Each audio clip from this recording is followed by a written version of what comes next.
ఇప్పుడు ఇది సత్యాగ్రహానికి గానీ, లేదంటే ప్రొటెస్ట్‌లకు గానీ, లేదంటే సమాజంలో చైతన్యం తీసుకొచ్చే వ్యక్తులు మాట్లాడే మాటలు గానీ, ఎ దేనికి గూడా రిజల్ట్ అయితే లేదు.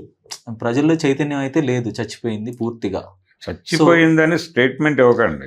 ఏదో కొద్దిమంది కొంచెం విప్లవ భావాలున్నోళ్ళు, అభ్యుదయ భావాలున్న వ్యక్తులు, లేదంటే కొంత చదువుకున్న వ్యక్తులు, కొంత విద్యార్థి సమూహాలు, వీళ్ళల్లో ఉన్న చైతన్యం తప్ప, very handful of few people తప్ప, మెజారిటీ ఆఫ్ ద మాసెస్ 99% వరకు కూడా వాళ్ళ సొసైటీ మీద రెస్పాన్సిబిలిటీ అయితే జీరో. లేదంటే సొసైటీలో ఏం జరుగుతుందనేది వాళ్ళకి అవసరం లేదు. They are engaged with some other activities. Be it social media కానీ, క్రికెట్ కానీ, సినిమా కానీ, ఏదేమైనప్పటికీ. సో ఈ పరిస్థితుల్లో ప్రాపగాండా అనే ఒక టూల్, ప్రాపగాండా అనే ఒక మెకానిజం ద్వారా, ప్రాపగాండా కూడా బేస్ అనేది మనీ, డబ్బులతోనే ప్రాపగాండా చేయగలం. సో ఇలాంటి పరిస్థితుల్లో ఇక సత్యాగ్రహానికి ఇలాంటి వాటికి కాలం చెల్లిపోయింది. ఇప్పుడు ఆల్టర్నేటివ్గా ఉన్న పార్టీలు, సిజేపీ లాంటి పార్టీలు కానీ, కాంగ్రెస్ కానీ, వీరు కూడా వాళ్ళ పందాన్ని మార్చుకొని ప్రాపగాండాలోకి దిగాలంటారా? ప్రాపగాండాయే కదా అది. సత్యాగ్రహం అంటే ప్రాపగాండా కాకుండా అదేమన్నా సాయుధ పోరాటం. ఏం చేస్తారు? లీగల్ ఫ్రేమ్వర్క్లో పనిచేయాలి అనుకుంటారు. లీగల్ ఫ్రేమ్వర్క్లో పని చేయటం అంటే నిరసన తెలియజేయటం. రోడ్డు మీద ప్లకార్డు పట్టుకునైనా నిలబడాలి కదా కనీసం. సోనం వాంగ్చుక్ గురించి మొన్న క్యాండిల్ ర్యాలీ చేశారు ఇక్కడ. ఎందుకు చేశారు క్యాండిల్ ర్యాలీ అంటే జనాలకి ఆ విషయాన్ని కన్వే చేయటం కోసం, వాళ్ళ అటెన్షన్ని తమ వైపు తిప్పుకోవడం కోసం కొంతమంది వెళ్ళి అక్కడ నిలబడ్డారు. ఏదో ఒక యాక్టివిటీ చేయాలి కదా. పనులు మానుకొని వచ్చిన వాళ్ళేగా అక్కడికి వచ్చిన వాళ్ళందరూ. అది ప్రాపగాండాయే, అది ప్రచారమే ఆందోళన రూపంలో చేస్తున్నారు. అది ప్రాపగాండా అనే పదానికి కొంత నెగిటివ్ కానోటేషన్ ఉంటుంది కదా. అంటే మీరేమంటారంటే సోషల్ మీడియాలో రాస్తే సరిపోతుంది అంటున్నారు. నెరేటివ్స్ బిల్డ్ చేయటం వాళ్ళు అదే చేస్తున్నారండి. వాళ్ళు ఏం చేస్తున్నారో అది చెయ్యాలి. కానీ చెయ్యాల్సి మీరు అంటున్నారు జనాలందరూ ఎంగేజ్ అయి ఉన్నారు అని. ఇప్పుడు వాళ్ళ మీద దెబ్బలాడాల్సింది ఎవరు? సామాన్యులు రకరకాల సమస్యల్లో ఇరుక్కుని ఉన్నారు. తల తిప్పి చూసే సమయం కూడా వాళ్ళకి లేదు. ఆ స్పేస్ లేదు. ఒక్కొక్కడు 4 ఉద్యోగాలు చేస్తే తప్ప బతకలేని పరిస్థితి. కాబట్టి ఆ బిజీలో ఉండి, ఎవడి గోల్లో వాడు ఉండి, ఎవడి కంపార్ట్మెంట్లో వాడు ఉండిపోయి బయటకు రావట్లేదు. ఇది ఒక వ్యూహం. ఈ కంపార్ట్మెంట్లుగా చీల్చేయటం అనేది ఒక ప్రోగ్రాంలో భాగంగా జరుగుతోంది. ఎవడెవడిని కలవడు. కామన్ ఏరియా లేదు. కామన్ ఏరియాని చంపేస్తున్నారు. ఈ కనీసం ఇలాంటి ఆందోళనలైనా కొంతమందిని ఒక చోటకు తెస్తున్నాయి. ఆ తెచ్చిన చోట సర్క్యులేట్ అవుతున్నాయి, భావాలు పంచుకుంటున్నారు. ఈ మంటని ఆపాలని చెప్పి వాళ్ళు మీటింగులు కూడా జరగనివ్వట్ల. పబ్లిక్ మీటింగులకు పర్మిషన్లు లేవు భారతదేశంలో. ఎక్కడ ఏ రాష్ట్రంలోనూ ప్రతి ప్రభుత్వానికి ఇన్స్ట్రక్షన్, అదే ప్రభుత్వం అయినా కానీ. ఇక్కడ కాంగ్రెస్ ప్రభుత్వం ఈ రోజున బీఆర్ఎస్ మీటింగ్కి పర్మిషన్ ఇవ్వాలి. అది పార్లమెంటరీ పార్టీనే. వాళ్ళు ఎన్నికల్లో పాల్గొన్నారు. వాళ్ళ సభ్యులు శాసనసభలో ఉన్నారు, లోక్సభలో కూడా ఉన్నారు. కానీ ఆ పార్టీకి మీటింగ్కి సరూర్ నగర్లో పర్మిషన్ ఇవ్వాల. వాళ్ళు హైకోర్టుకి వెళ్ళి తెచ్చుకోవాల్సి వచ్చింది. తెచ్చుకున్న తర్వాత ఆ మీటింగ్లో పార్టిసిపేట్ చేయాల్సినటువంటి స్పీకర్లని హౌస్ అరెస్ట్ చేశారు. సబితా ఇంద్రారెడ్డి గారు హౌస్ అరెస్ట్, ఇంకొక 2 లీడర్లు హౌస్ అరెస్ట్, బీఆర్ఎస్ వాళ్ళు. ఎందుకు చేస్తున్నారు ఇవన్నీ? చేయమని వాళ్ళ మానాలు మాట్లాడుకుని వెళ్ళిపోతారు. ఈ చర్చ వచ్చేది కాదు అసలు. మీటింగులు ఇలా పబ్లిక్ గ్యాదరింగ్ ఉండొద్దు అని చెప్పి సెంట్రల్ నుంచి ఇన్స్ట్రక్షన్.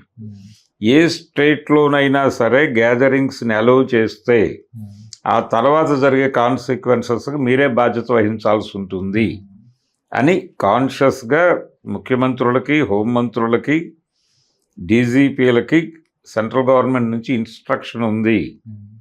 ఇది ఒకానొక సందర్భంలో నేను ఆంధ్రప్రదేశ్ పోలీసుల దగ్గర విన్నాను. కాబట్టి ఇదే ప్రోగ్రాం నడుస్తోంది మొత్తం దేశవ్యాప్తంగా.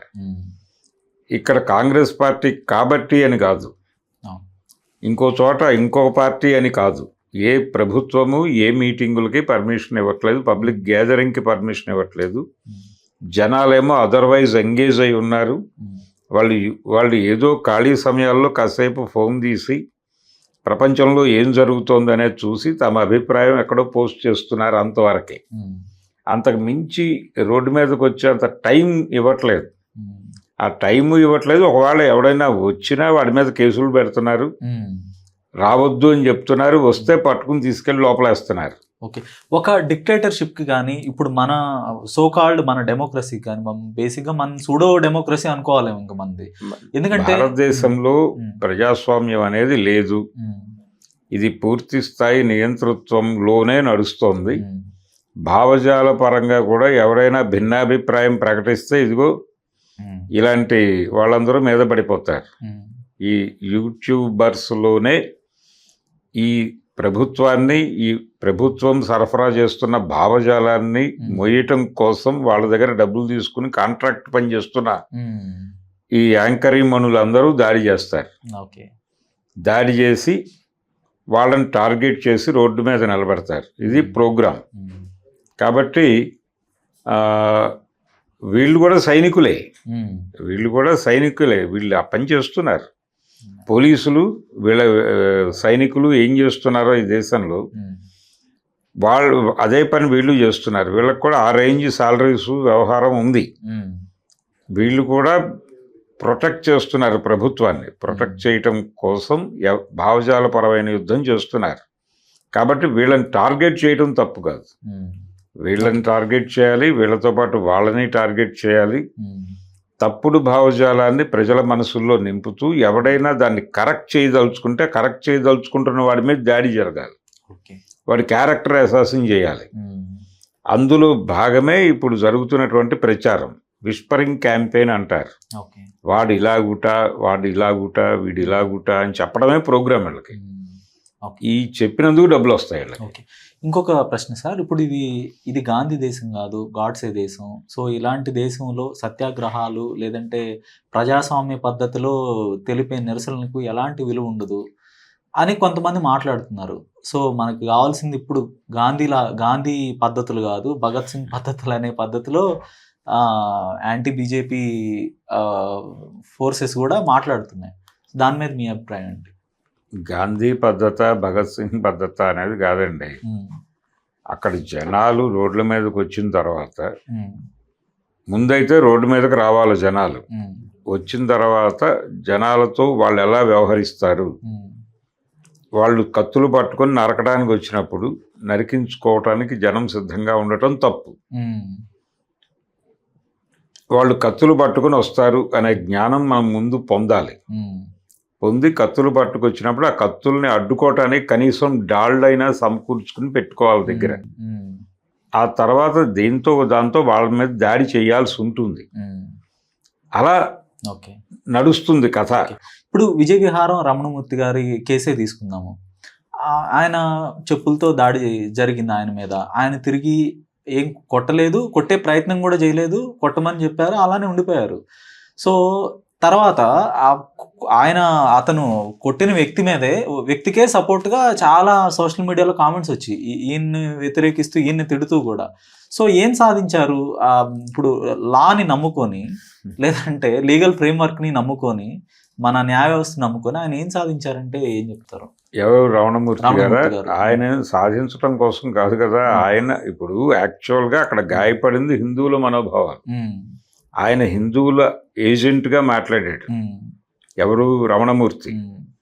ఆయన ఏమంటాడు? విష్ణుమూర్తిని విష్ణుమూర్తిగానే ఉంచండి, ఆయన ముఖాన్ని మోడీ గారి ముఖం పెట్టి చేయటం ఇబ్బందికరము అన్నాడు. అంతే కదా మాట్లాడింది. దానికి కొట్టాడు ఇతను. కొట్టి హిందువుల మనోభావాలని గాయపరుస్తున్నాడు అని ఒక బూటకపు క్లెయిమ్ వేశాడు. ఇది కదా జనాలకు చెప్పాల్సింది మీడియా. ఆయన విష్ణుమూర్తిని విష్ణుమూర్తిగా ఉంచమనటం తప్ప, విష్ణుమూర్తిని మోడీగా మార్చటం తప్పు అనటం తప్ప. మోడీగా మార్చడం అనేది తప్పంటున్నాడంటే ఆయన విష్ణుమూర్తిని గౌరవిస్తున్నాడని నువ్వెందుకు చూడవు? నువ్వెందుకు కొట్టావు చెప్పు తీసుకుని? పైగా ఇప్పుడు మాట మార్చి నేను కొట్టలేదు, ఎవరో కొట్టారని చెప్తున్నాడు. ఆ వీడియో అడ్వాంటేజ్ తీసుకుని నువ్వు కొట్టు అన్నాడు. ఆయన టకామని చంపమే అది పడింది. ఆయన ఫుల్ ఫ్రేమ్ లేదు అక్కడ. ఎవరో కొట్టారని చెప్తున్నాడు. ఎవరో కొట్టారు, నేనైతే కొట్టలేదు, కానీ కొడదామనుకున్నాను, చెప్పు తీసుకు కొడతా అన్నాను నేను. అన్న తర్వాత వాళ్ళ ఛానల్ వాళ్ళు ఎవరో మనిషిని ఏర్పాటు చేశారు, వాళ్ళు కొట్టారు. ఆయనకి తెలుసు అంతా, రమణమూర్తికి తెలిసి నా మీద బురదేస్తున్నాడు. ఇది ఇప్పుడు కొత్త నెరేటివ్ వాళ్ళు ప్రపంచం ముందుకు పట్టుకొచ్చింది ఆ కేసులో. దీన్ని నమ్మించడం కోసం ఈ ట్రోల్ సైన్యాలన్నీ పనిచేస్తున్నాయి. సంఘ్ పరివార్ తాలూకా ట్రోల్ సైన్యాలు. వీళ్ళు హిందూ మతానికి ద్రోహులు. హిందూ మతాన్ని ప్రొటెక్ట్ చేయడం కోసం రమణమూర్తి, విష్ణుమూర్తి అనే ఒక దేవుడి తాలూకా ఇంటిగ్రిటీని నిలబెట్టడం కోసం ఆయన ముఖాన్ని మీరు మోడీ ముఖంగా మార్చి కలుషితపరచకండి అన్నాడు ఆయన. మారుస్తాం అన్నారు వీళ్ళు. మరి వీళ్ళు హిందూ మతాన్ని ప్రొటెక్ట్ చేస్తున్నట్ట, ఆయన ప్రొటెక్ట్ చేస్తున్నట్ట? ఆయనే ప్రొటెక్ట్ చేస్తున్నట్టుగా మనకు సీన్ అర్థమవుతోంది కదా. There ends the matter. వీళ్ళు హిందూ మతానికి ప్రమాదకరం. ఎవరు? ఈ హిందుత్వ అండ్ ఈ సంఘ్ పరివార్. వీళ్ళు హిందూ మతాన్ని వాడుకుని లబ్ధి పొందటం కోసం ఎవరి మీదైనా బురదేస్తారు, ఎవరినైనా దేశద్రోహిగా మారుస్తారు. వీళ్ళ దేశభక్తి ఈ దేశంలో ఉన్న ప్రతి ఒక్కడి దేశభక్తిని శంకిస్తుంది. పక్కవాడి దేశభక్తిని శంకించటమే వీళ్ళ దేశభక్తి. అందుకని ఇలాంటి శంకించే దేశభక్తిని చావగొట్టాలి. అది చావగొడితే తప్ప ఈ దేశ ప్రజలకు స్వేచ్ఛ లేదు. ఇప్పుడిప్పుడే ఈ మొత్తం దేశం జైలులా మారుతుంది అనే భావన కలుగుతోంది ఒక్కొక్కడికి. ఏ సమూహము సంతృప్తిగా లేదు ఈ దేశంలో. హలో, తెలుగు రాజ్యం ఛానల్ చూస్తున్నారా? సామాజిక రాజకీయ జీవన చిత్రణే తెలుగు రాజ్యం. అతిశయోక్తులు అసత్యాలు ఉండవు. రాజకీయ కోణం కాదు, ప్రజా కోణమే కొలబద్ద. తెలుగు రాజ్యం వీక్షణ మీ ఉత్తమ అభిరుచికి నిదర్శనం.